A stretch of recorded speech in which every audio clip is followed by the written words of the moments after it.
What if I were to tell you that of all of America's skyjackings, only one remains unsolved?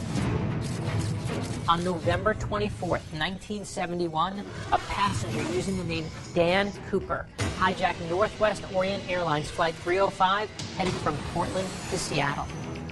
After threatening to blow up the plane with a bomb, Cooper demanded 4 parachutes and $200,000. Fearing the worst, Northwest Airlines agreed. Once on the ground in Seattle, Cooper let the other passengers and some of the flight crew off the plane and had both the money and parachutes brought on board. The plane refueled, took off again, and at 10,000 feet, Cooper jumped from the back stairs of the Boeing 727 into the Pacific Northwest night. He was never seen again. The press began calling the skyjacker D.B. Cooper, and the FBI investigated thousands of leads. Suspects included a mass murderer, a college professor, a career criminal, and a World War II veteran. But they were all ruled out as the culprit. In the last 40 years, new suspects have emerged, and now we have an unexamined lead that may point to an inside job. We need to decode who he was and how he may have managed to pull off this unbelievable stunt without ever getting caught. Whatever the case, I can tell you one thing. When someone commits the perfect crime, I want to know who he is. I'm Brad Meltzer. I spent my life collecting stories. The best include signs, symbols, and codes. Secret meanings that are hidden in plain sight. Some have become the basis for my novels, but I've only scratched the surface of what's out there. And now, history has given me the resources to investigate the rest. This is Decoded.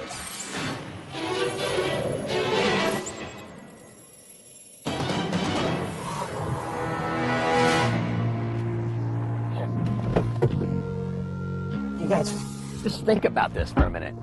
There's many suspects over the years, and this is like the oldest cold case. The only unsolved skyjacking in aviation history. The problem is there's been like hundreds of people that have either claimed to be this guy, or they know this guy, or they're related to this guy, so I'm a little skeptical whether this is going to be the one. Buddy Mack and Scott are chasing down leads that point to Kenny Christensen, a former Northwest Airlines employee being D.B. Cooper. Kenny was never really a suspect in the 1970s, but the book Into the Blast uncovered new evidence that points to Christensen. And I was able to get the co-author, Robert Blevins, to agree to talk. You believe that Kenny Christensen was D.B. Cooper, is that right? I would say 90 to 95% certain that he was. He worked for the airline, he had paratrooper training, he had the opportunity. He had a lot of unexplained spending within a few months after the hijacking. He lent his best friend's sister $5,000 in cash to buy a house. Then he used another $16,000 to buy another house for himself. As far as we can tell, Kenny Christensen had one life before the hijacking and a completely different one afterwards. Christensen was making $512 a month. That's a month working for Northwest. So for him to suddenly have money to throw around was definitely suspicious. The FBI, though, ruled Christensen out as a suspect for 3 reasons. 1, he didn't match eyewitness descriptions. 2, he wasn't a career criminal. And 3, they don't believe that the hijacker had military training. The parachute rig that the hijacker chose. The parachute that D.B. Cooper actually jumped with is called a Navy Backpack 6. And it's a smaller parachute, more of a military type. But a guy like Kenny Christensen might pick that one over a big, newer sport parachute, especially a person who hadn't jumped in a while.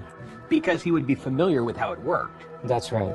The fact that Kenny Christensen was a paratrooper, and obviously D.B. Cooper jumped out of a plane, what helps match that up? I mean, was there something specific about the training? The skyjacker was a pretty tough guy, and so was Kenny. And Kenny went through paratrooper training where they started out with 262 men and ended up with 80 that actually finished, and he was one of them. So you think Kenny did this and he survived the jump? Yes, I think he jumped out of the back of that 727 and hit the ground, popped off his parachute, disconnected the harness and the container from it, buried the silk part, and put his briefcase and the money bag into the container for the parachute, put it on his back, and walked out of the woods. Another kind of crazy coincidence is this comic book here, made into a hardback book, but the Dan Cooper. Dan Cooper is the name he used boarding the plane. It's the name he put on his boarding pass. The FBI has that picture on their website and lists it as an official clue. 1, I love comic books. 2, I love comic books. And 3, you know what I love more than comic books? The possibility that the alias Dan Cooper actually comes from one. It's a way better alias than Clark Kent. Of course, I want to understand more about why the FBI ruled Christensen out so quickly. But first, Buddy, Mac, and Scott are headed to see Kenny's brother, Lyle. Lyle cooperated with Robert Blevins when he was writing his book and provided him with access to some of his brother's personal effects. And now, we're going to get to see them too. We'd like to know more about your brother Kenny. How did you start putting this together? Before he passed away, he told me on his deathbed, there's something you should know, but I cannot tell you.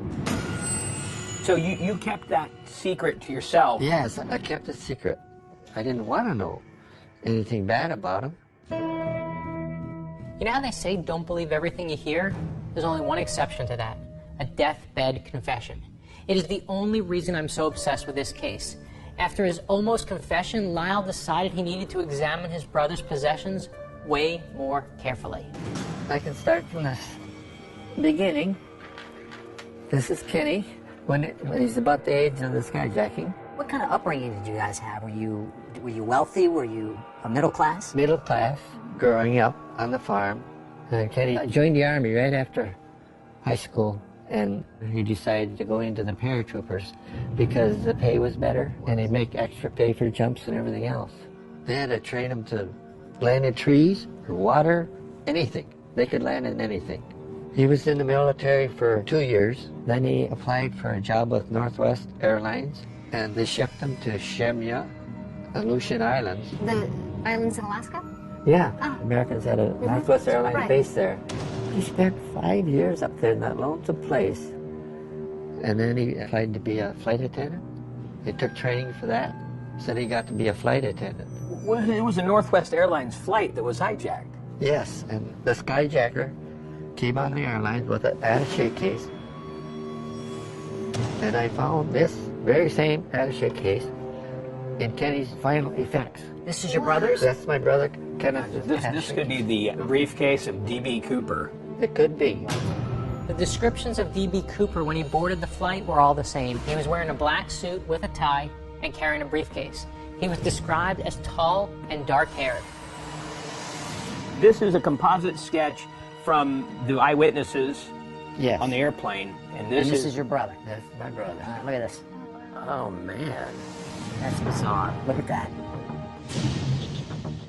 I found this picture in his photo book. I must have looked at the photo book many times and never caught it.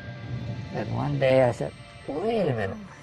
Carrying a bag, looks like a bag of money, and he's got the attaché case. Based on what I read, that's exactly what D.B. Cooper had with him on the airplane. The evidence needs to be looked at more closely, and Lyle has actually agreed to lend the briefcase to us for our investigation. All right, let's see what's we got in this thing. Passport photo, the overlay. Oh, yeah. Still Which- fascinated by it. Ah, look at that. So this is basically the FBI wanted poster. No particular accent, possibly from the Midwest. This man is described as follows. It's a bulletin from the FBI. In the 40s, 5'10" to 6 feet tall. Kenny Christensen stood 5 feet 8 inches tall and was almost completely bald, so the physical description doesn't match.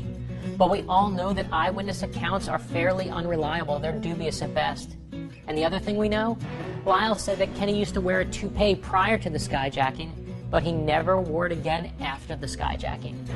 Great circumstantial evidence for sure, but we need something that is far more concrete. This is a mortgage. June 26, 1970. 72. So about 6 months, 7 months after the hijack, he's buying a house. That's what's going on here. We could just be looking at a very eccentric amazing, person who though. made some money on land, Yes, we could. We absolutely who could. happens to have a Northwest Airlines. Who happened to be a parachutist, who happened to know the terrain, that he was And an jumping out of a actor. plane. I look at all this stuff and I think, we got a jumper. the thing I still can't shake. If all this is true, what was his motive? Why would someone with a good job be angry enough to steal from his employer? Here's one darn tasty reason. According to Kenny's own letters, he was never able to earn a stable living at Northwest because of constant protracted labor disputes at his job. There were 8 strikes at Northwest Airlines between 1954 and 1971, and those strikes severely cut into Kenny's earning power. He was constantly having to take odd jobs like working in a hotel or digging ditches for friends just to make ends meet. That is not a euphemism. He was actually digging ditches. In the meantime, the $8 million jets that Kenny worked on sat unused on the ground. And make no mistake, he resented it. If we believe that Kenny was D.B. Cooper, then by 1971 he had simply had enough. And he decided to strike out at the airline and make them pay for making him struggle. And that is evidence that can't be ignored. What do we got here? Whoa. Bank account statements. And 94. Look at how much money he's got in the bank. $186,000. $186,000. Almost 200. At the end of the day, what we have here is a ton of circumstantial evidence. None of Kenny's papers or effects point directly to him being D.B. Cooper, but when you stack them all together, you have to wonder, could it all be coincidence? But if we're looking at this and thinking, okay, this is so obvious, this guy's D.B. Cooper, why isn't the FBI thinking the same thing? It's exactly what I was thinking. In fact, I think we need to talk to the FBI. But would the FBI talk to us? The FBI declined to appear on camera despite our requests. They told us that the D.B. Cooper case was never solved, and as a result, it's still an open investigation. We did, however, get something even better. We managed to track down the original lead FBI agent in the case, and he's agreed to meet with Buddy, Mac, and Scott. So far, we know that Kenny Christensen had the access and the motive, and that shortly after the skyjacking, he came into a pile of money. I can feel it. We're getting closer.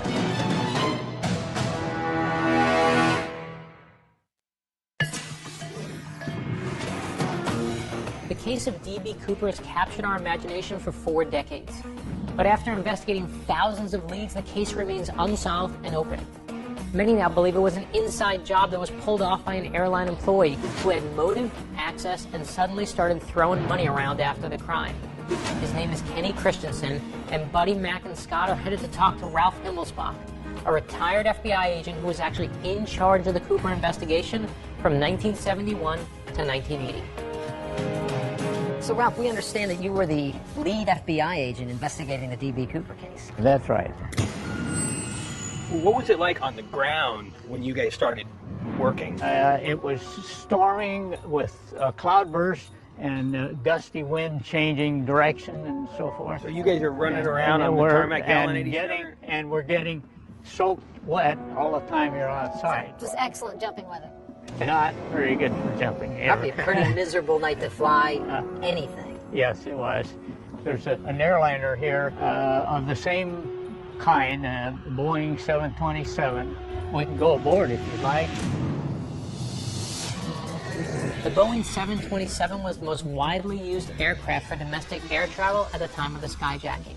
They stopped being mass-produced in 1984, but with more than 1,800 made, they're now the staple of every air museum in the country. Does this bring back memories of that day? It does indeed. And I've thought about it 100 times, and it's still a mystery.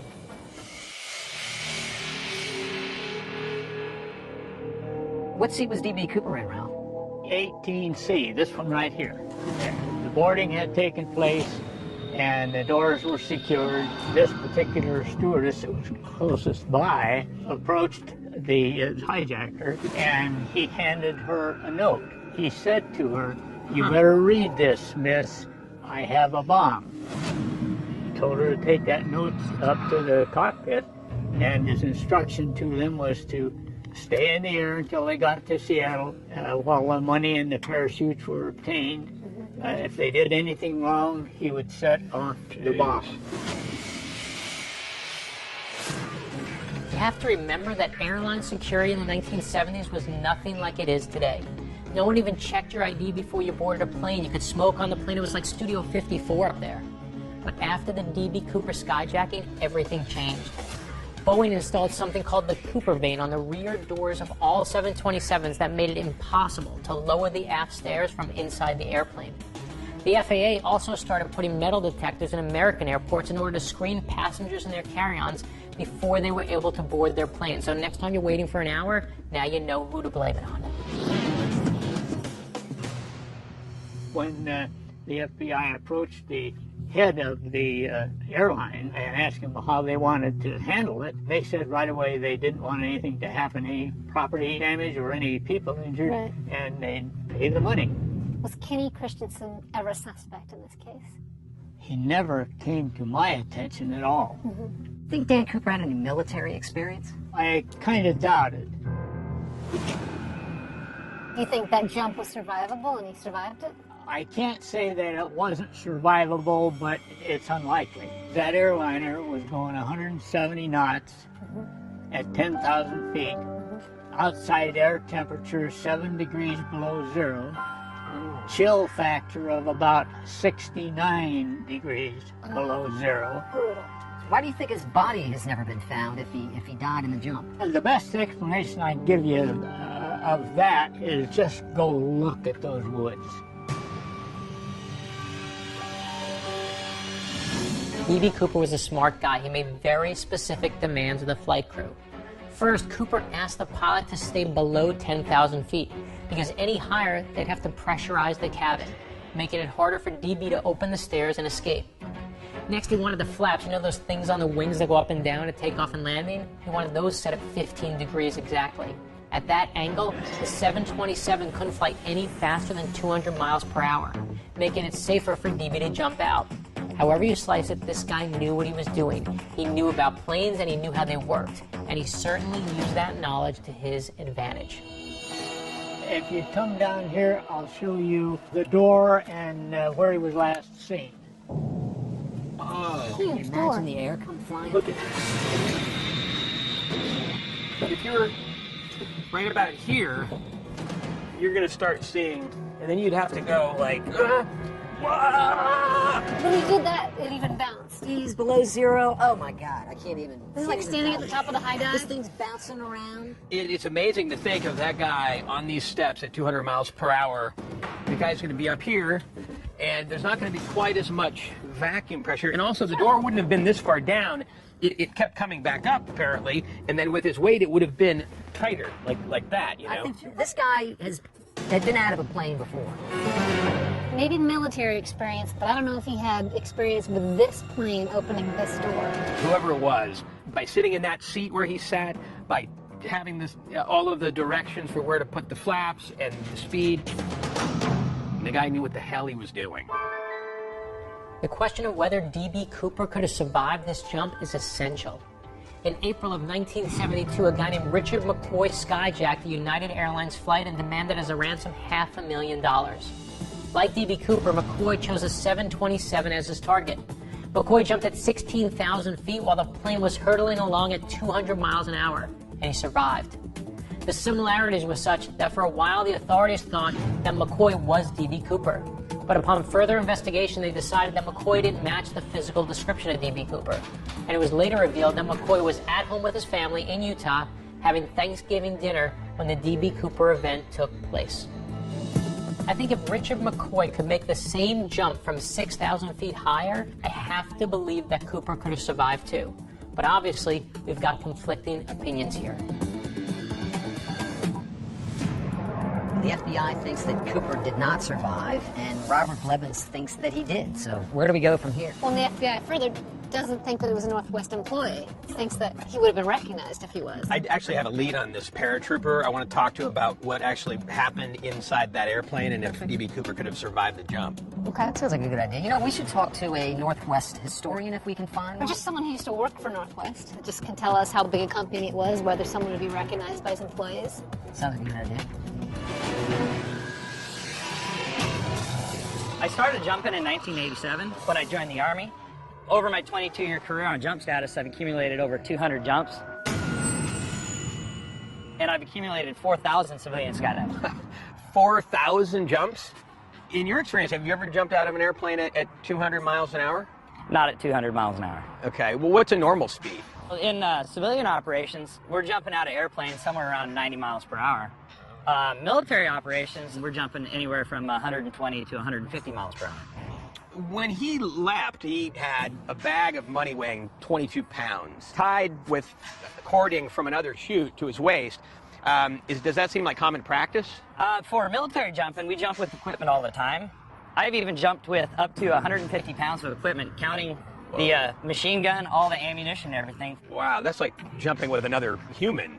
Essentially, yes. Depending on his size. Yeah, 22 pounds, it's almost inconsequential. If I told you that you could get in a 727 right now and go up in the air at 200 miles an hour and at 10,000 feet and jump out of the aft stairwell, would you do it? I'd have a shot at it, yeah. You would? Yeah, there are actually 727s in private fleets that are used for commercial skydiving. People pay extra money to go do the jump D.B. Cooper did. Really?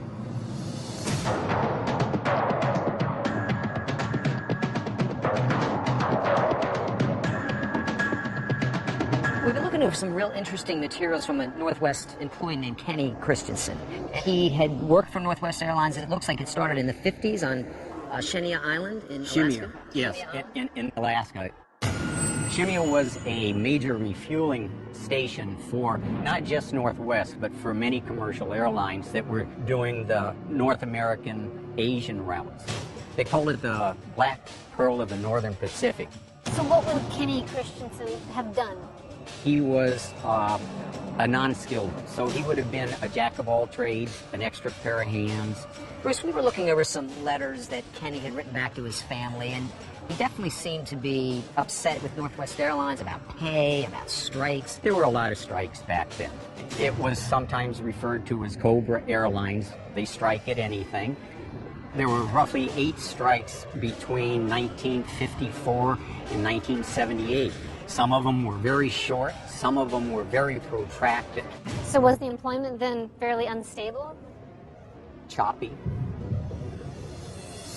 So what are truly the chances, if it is Kenny Christensen, of getting on a plane and not being recognized by 2 of your fellow flight attendants? Well, if he flew strictly international routes, there wasn't much intermingling necessarily. But yeah, there could have been some degree of anonymity.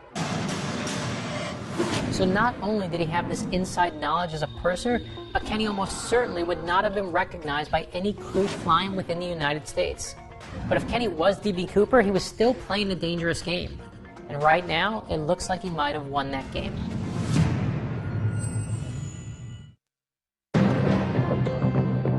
The case of D.B. Cooper has fascinated America for decades. He was mentioned in TV shows like Twin Peaks. The movie In Pursuit fictionalized his story, and Kid Rock even mentioned D.B. in one of his songs. He's definitely turned into a folk hero. But 40 years after he jumped out of that plane, nobody knows who he really is. Buddy Mack and Scott are chasing down leads that now point to former Northwest Airlines employee Kenny Christensen as the most likely culprit. The guy I talked to, Larry Yount, he's a former paratrooper. He's a skydiving instructor. When I said, if you were going to jump out of a 727, how would you do it? And he said, the way this guy, D.B. Cooper, did it. Absolutely dangerous, but absolutely survivable. I'd buy that someone could have survived the jump. But Lyle says that Kenny continued to work for Northwest Airlines for 20 years after the heist. That's a lot harder for me to believe. He hangs out basically at the scene of the crime for years afterwards. That makes it hard for me to believe it's Kenny Christensen. In addition to that, we also have his brother telling us that he drank bourbon. The guy ordered bourbon on the plane. The demeanor of the hijacker was strikingly similar to his brother. There was a strong physical resemblance. Darker skin. He had a receding hairline. The other thing is, he didn't have very much money prior to the hijacking, and he began to spend a great deal of money in the months following the hijacking. So far, more pros than cons. I think we should follow this money trail. I mean, we do know that he paid cash for a house. He'd been giving money away. This is a picture of the house that he paid cash for. If anything was left here, how would we go about finding hidden money? Yeah, that's a good question. It's buried in the walls. You use infrared to find like leaks around doors and windows, so maybe that would help. You could tell temperature differences. There seems to be a lot of evidence piling up against Kenny Christensen. But the next logical place to look has got to be the house he bought in Washington State after the skyjacking. The residence has been converted to a print shop, but the structure remains the same.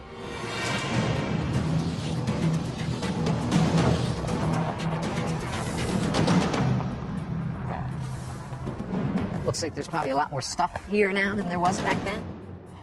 This looks it. We want to see where Kenny lived, so we're headed to his old house in Bonnie Lake. It looks like you got a business going here now. It was a house until when? The business was probably 10, 12 years ago when it was sold to somebody else, and it's been a commercial location ever since. The story is obviously D.B. Cooper left the plane with a lot of $20 bills. Have you found any? I haven't, but people have found money on the property. When the owner I bought it from bulldozed all the trees around here, unknowingly unearthed some kind of a clear plastic bag. They said that was ripped open from being dragged through the stumps, probably. And the kids were playing in the stumps, playing fort, and they found a bag and it had money in it. D.B. Cooper made his ransom request. He asked for $200,000 in unmarked $20 bills. The ransom was divided into 100 bundles worth $2,000 each. Altogether, it weighed about 21 pounds. But before the FBI had the ransom delivered, they ran the bills, all 10,000 of them, through a machine called a Recordac that created a microfilm photograph of each bill and a record of all the serial numbers. In December 1971, just a few weeks after the skyjacking, the FBI published the serial numbers of the D.B. Cooper ransom money. 34 pages of serial numbers, but nothing ever turned up. Until February 1980, when an 8-year-old boy, the luckiest kid in the world, found a bundle of decomposing $20 bills on the banks of the Columbia River near Vancouver, Washington, some 40 miles from the alleged D.B. Cooper drop zone. The $5,800 matched the FBI's serial numbers. As far as we know, this is the one and only time that any of the D.B. Cooper money has been found.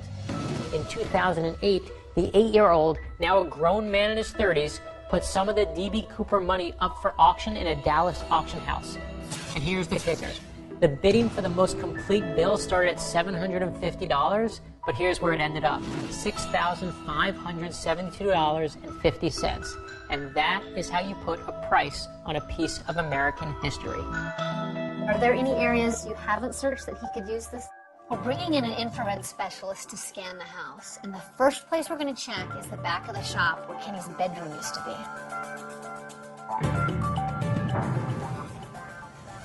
So, Kevin, what exactly is this thing doing? Thermal imaging of the walls and the ceilings and the temperature differences. So anything is more insulation, as you can see in that one corner. It's redder, there's more insulation. So if there's an empty pocket in the wall or something different like money than insulation, you'll see it. Right. I'd like to shoot the ceiling. I don't know if we can or not. I kind of have to get down here and Go see. for it. Yeah. Now you can see that was real hot there. That's where the conduit is. Right. And back over in this neck of the woods.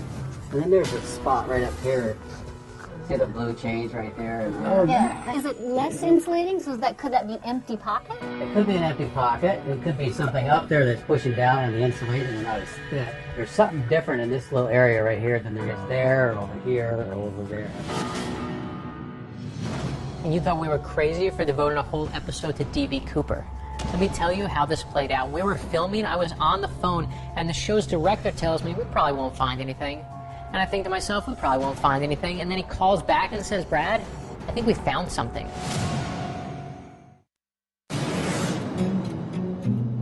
We're in Washington State investigating Kenny Christensen, a former Northwest Airlines employee who may have actually pulled off the infamous D.B. Cooper skyjacking in November 1971. So go with me on this. If Kenny was D.B. Cooper, he had to be really careful about when and how he spent his ransom money. So it makes perfect sense to me that he might have stashed some of the money in his house or in the woods behind the house. He wasn't going to deposit it all in a bank without attracting unwanted attention. So the question is, where did he put it? So that's the spot. That's the spot we saw on the infrared film. Yeah, it was. Remember, if you find money, there's no holding out on us. I'm not telling anybody if I find money in here. All right, there's a lot of insulation, and in the area where we saw the infrared, definitely is some stuff pushed aside. Let me try to get closer. Hang on. Good for him. How's it going? It's good. Right where we saw the infrared, it looks like something was there. I'm going to try to move some of it around a little more. I don't see any money, but let me try to get in here further. Whoa. Hey, guys. Yeah? This is interesting. It's hard to describe, but it's like you can lift up the flooring. Yeah. Oh my God. Wow. Holy. There is a. I just lifted up a piece of the floor, and there is a little space down here where something absolutely could have been. It's almost like it's a little hiding space, and it's actually right above the bedroom. That's right. Where Kenny Christensen slept. Yeah, this is the bedroom. Yes. Even though there's nothing here now, it would have been an excellent hiding place for money. Wow. Kenny, you sneak. People make alterations to their homes for all sorts of reasons. It seems strange that Kenny would have built this unless he was trying to hide something. That's a hiding spot. We found a hiding spot. And unless you have secret trapdoors above your bedroom, there certainly doesn't seem to be anything accidental about this. So far, we've determined that Kenny had both the motive and the means to commit the crime.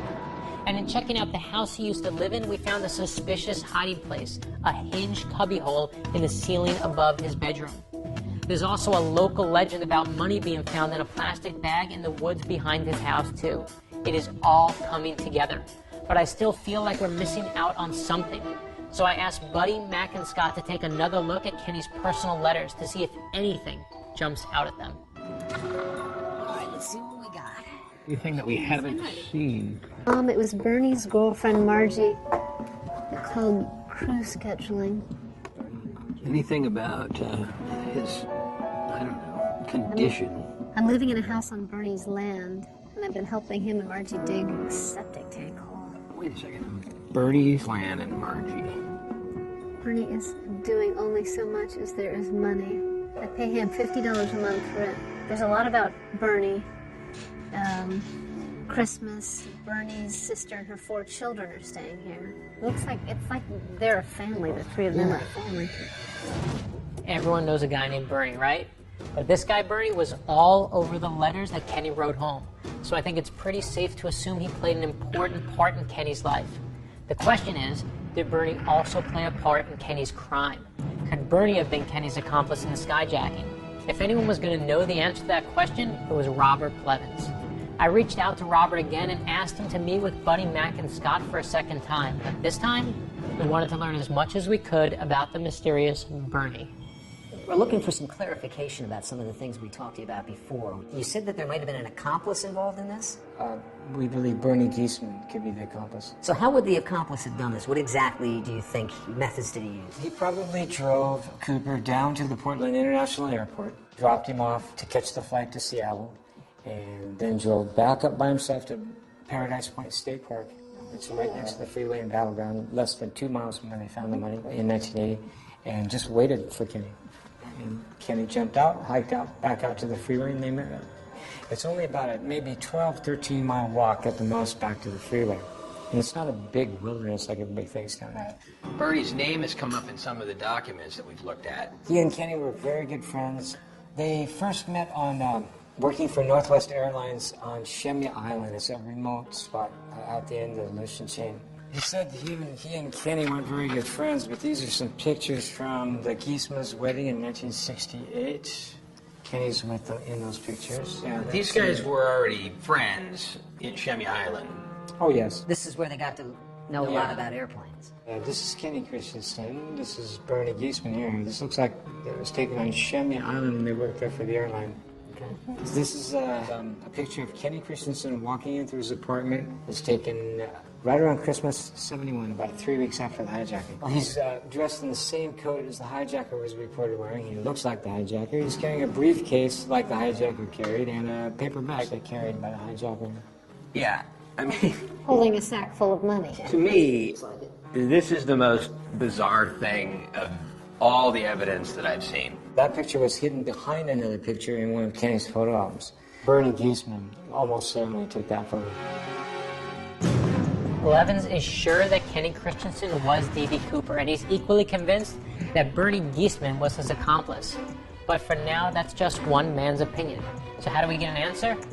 I want Buddy, Mac, and Scott to meet Bernie face to face and decide on their own if they believe he was Kenny's accomplice. Buddy, Mac, and Scott are about to meet with Bernie Giesman, a retired engineer who's suspected of having been Kenny Christensen's accomplice in the D.B. Cooper skyjacking. Bernie and Kenny worked together on Shemia Island. Kenny worked on Bernie's land, and he even rented a room from him when money got tight. Kenny attended Bernie's wedding. These guys played cards together, and the bottom line, Bernie and Kenny were close friends for almost 40 years. Now, Bernie has a reputation for being tight-lipped. He's avoided talking about Kenny Christensen for a long time now, but now he's agreed to speak with us. If there's even a chance that Bernie was the accomplice, then the opportunity to meet him may be the turning point in this case. Meeting Bernie Giesman takes us a bit deeper and hopefully one step closer to the truth. How are we going to handle Bernie? Defensive. Well, here's the thing. First of all, Bernie has nothing to worry about as far as the statute of limitations goes. The statute of limitations in the federal system is already run. So Does he know that? If you're going to ask him questions about his involvement, you have to lead with, here's what I know as an attorney. You're off the hook. You're okay now. if they haven't indicted Bernie by now, they can't. And so he is completely sick. He has agreed to talk, so he might have something he wants to get off his chest.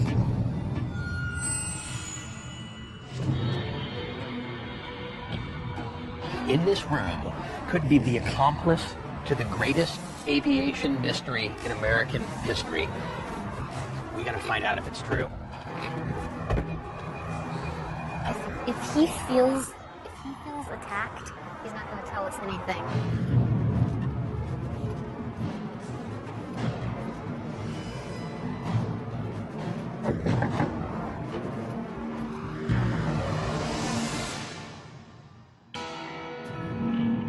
We're trying to find out as much as we can about Kenny Christensen, and we understand that you were a good friend of his. Yes, ma'am. What can you tell us about him? I was on the flight line refueling aircraft in Shemia, and I drove the truck, and Kenny and I would keep the oil cans filled for the aircraft. Kenny left prior to me, and pretty soon we heard that he was a purser flying to Tokyo. Would you characterize Kenny Christensen as a very, very good friend of yours? Well, we were, I wouldn't, well, he's a friend of mine. We've been working together. From what we saw, you were dear friends prior to this. He had worked on your property. He was at your wedding. He was a good friend you had worked with. I saw him. And at one point, you guys were good enough friends for Kenny to rent a room from you. He paid like $50 a week or a month or something. I never rented Kenny my room. Strange, because Kenny wrote letters to his family indicating that he was renting from you and paid $50 a month. He paid it to my wife, Margaret Ann Miller, at the time, and she was supposed to be taking care of the house while I was at sea. You must know that the reason we are really interested in Kenny Christensen is that we're wondering if he is D.B. Cooper. You're asking me my opinion? Yes. Yeah. Yes. It looks exactly like the picture the FBI put out. So you were suspicious right away, Bernie? That looked like Kenny to you. Yes. I saw Kenny dying in his house. Would you say to your friend, now Kenny, were you D.B. Cooper? I would. Yeah, I would too. I really Help him would. get it off his chest on his last moments.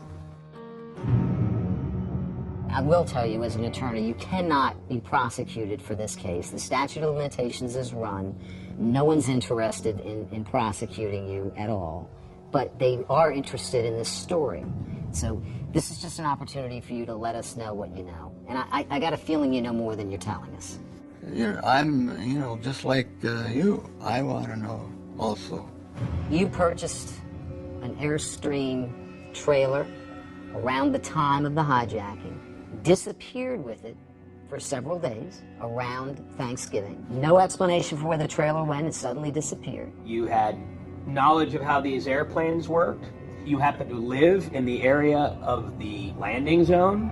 It all looks pretty compelling and convincing to us. Robert Blevins accuses you of being the accomplice. He's lying. Why, though? I mean, it seems to make sense to us.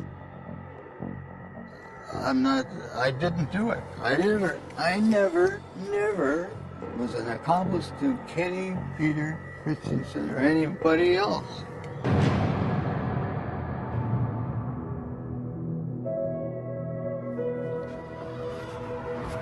Oh my God. Oh my God. I actually believe him. Good, I'm glad you say that, because I believed him, but I wasn't sure if I was just, like, getting caught up. No, I'm convinced he was telling the truth. He didn't do any of those little fidgety, eye feet things that people do in their lives. There are some inconsistencies in his story. I mean, he says he wasn't really his friend anymore and he's at his deathbed. But in the main, that guy was telling the truth. I was paying very close attention to his eyes. Right. That guy was not the accomplice. This is the hardest part of playing Charlie's Angels. I'm not in the room. I still have a hard time deciding what I think about Bernie. There's a part of me that feels like he's hiding something, but Buddy, Mac, and Scott seem convinced he's not. These are my partners. I have to trust their instinct here. Well, was Kenny Christensen D.B. Cooper? If I had to bet my own money on it, I'd say yes.